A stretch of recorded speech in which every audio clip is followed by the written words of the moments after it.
Brain malaria का बढ़ता खतरा, 4 मासूमों की मौत के बाद स्वास्थ्य विभाग अलर्ट मोड पर। पूर्वी सिंहभूम जिले के पोटका समेत 4 प्रखंडों में ब्रेन मलेरिया के बढ़ते प्रकोप को रोकने के लिए स्वास्थ्य विभाग ने बड़ा कदम उठाया है। 100 डॉक्टरों की टीम को गांव-गांव भेजा गया है, जो घर घर जाकर जांच, उपचार और जागरूकता अभियान चला रही है। पूर्वी सिंहभूम के पोटका प्रखंड में ब्रेन मलेरिया का प्रकोप गंभीर रूप लेता जा रहा है।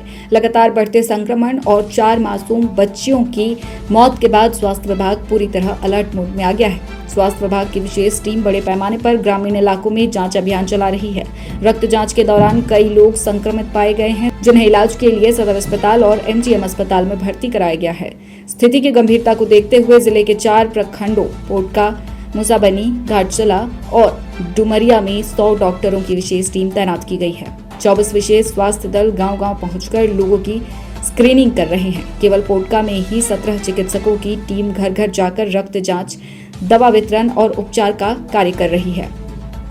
स्वास्थ्य विभाग बीमारी को नियंत्रित करने के लिए चिकित्सा सेवाओं के साथ साथ जागरूकता अभियान भी चला रहा है। गांव में नुक्कड़ नाटक के माध्यम से लोगों को मच्छर जनित बीमारियों के प्रति जागरूक किया जा रहा है। ग्रामीणों से अपील की जा रही है कि बुखार होने पर तुरंत जांच कराएं, घर के आसपास जल जमाव न होने दें और रात में मच्छरदानी का उपयोग जरूर करें। पूर्वी सिंहभूम के सिविल सर्जन साहिल पाल ने कहा कि स्वास्थ्य विभाग पूरी तरह अलर्ट पर है और प्रभावित क्षेत्रों में चिकित्सकों की टीम लगातार निगरानी कर रही है। मलेरिया को लेकर के क्या कहना चाहेंगे पूरे जमशेदपुर में? देखिए, मलेरिया के लिए तो जो काम चल रहा है, फील्ड लेवल पे भी स्प्रेइंग भी चल रहा है। मरीज़ को देखकर उसका जिसको बुखार है उसका टेस्टिंग भी चल रहा है, और टेस्टिंग के बाद अगर कुछ जिसको मलेरिया निकल रहा है तो उसको उसका इलाज भी हो रहा है, जो फौरी तौर से वहाँ पर इलाज होना चाहिए। दवाई पूरा है, सारा कुछ जो ढंग से जो होना चाहिए, जो सरकार के नियमों के हिसाब से वो हो रहा है।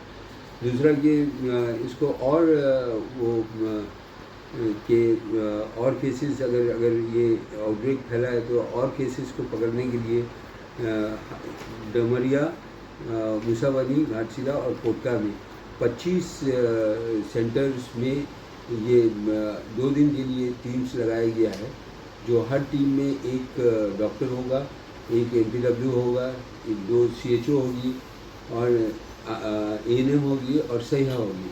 इन लोगों का काम होगा। ये डॉक्टर्स को एमजीएम से हॉस्पिटल से लाया गया है। इन 100 डॉक्टर्स को जो ये 4 ब्लॉक में 2 दिन के लिए कार्य करेंगे, 1 तारीख और 2 तारीख को कैंप्स लगाएंगे, और कैंप्स के करने के बाद ये देखा जाएगा कि कितने और मरीज़ मिले हैं, उनका इलाज जो वहाँ होना है दवाइयों के साथ वहाँ होगा, जो ज़्यादा सीरियस है तो उसको अस्पताल भेजा जाएगा।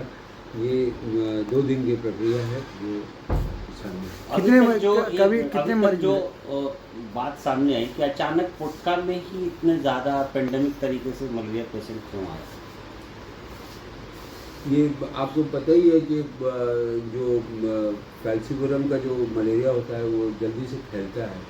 तो पोटका में स्टार्ट हुआ और उसको वो फैल गया, लेकिन फैलने के बाद अब उस पर जो कार्य करना है, जो इस पर हम लोगों को क्या कहते हैं स्प्रे कर रहे हैं, प्लस दवाई के साथ जो मरीज़ को देख रहे हैं और उसको उस पर जो एक्शन ले रहे हैं, वो देखना है कि दिन ब दिन वो बेहतर हो रहा है और ठीक हो रहा है। कम से कम लोग अब पकड़ में आ रहे हैं, कम से कम लोगों को ये जो फैलने वाला है ये रुकने के कगार पे आ गया है। और जैसे कि आप देख ही रहे हैं कि सदर हॉस्पिटल में लोग आ रहे हैं और मरीज़ हमारे पास हैं, जो कल तक 50 मरीज़ थे, आज वो घट के 30 मरीज़ हो गया है और 4 अभी फिर एडमिट हुए। तो ये ठीक भी हो रहे हैं और घर भी जा रहे हैं। कि टोटल सर कितने डॉक्टर लगाए गए हैं? टोटल 100 डॉक्टर हैं, 4 जगह पे 100 डॉक्टर। किस किस प्रखंडों में लगाया गया है? डुमरिया, मुसाबनी, घाटशिला और पोटका। अब तक कितने मरीज मिले हैं? अभी तक का ये तो आज सुबह ही लगा, अभी तक कोई रिपोर्ट आया नहीं है। रिपोर्ट आएगा तो आपको बता दें। ठीक सर। ब्रेन मलेरिया का खतरा अभी तक टला नहीं है। ऐसे में सतर्कता, समय पर जांच और इलाज ही इस बीमारी से बचाव का सबसे बड़ा हथियार है। मुनादी लाइव के लिए जमशेदपुर से विनोद केसरी की रिपोर्ट।